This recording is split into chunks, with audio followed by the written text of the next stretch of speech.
First of all, learn about the software VideoAE, which is a tool that is more suitable for editing short videos. Its functions and Adobe After Effects on the computer are suitable for video editing within 3 minutes. It can not only edit the video on the mobile phone, but also save the editing process, which is convenient to continue editing next time, and can also share the template with others. Of course, it can only be opened in the VideoAE sharing software. In addition to the functions of moving keyframes such as segmentation and cropping of general video clips, it also supports a variety of layers, such as 3D special effects such as models and particles, which can be said to be very rich in functions. Next, I will introduce the transition function that I generally use.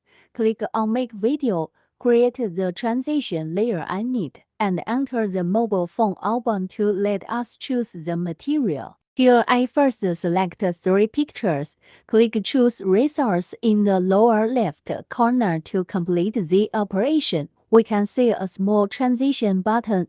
Click to enter the transition settings. You can choose your favorite transition effects under the default category. Click to preview transition effects. Of course, the duration of transitions can be customized, and the duration of each video picture can be set by itself. Here I set the duration of the pictures at the beginning and the end to 1.5 seconds. The pictures in the middle are set to 2.5 seconds, and the duration of the transition is uniformly set to 1 second. Preview the effect of my settings. How about it? It's easy. I highly recommend everyone to use it.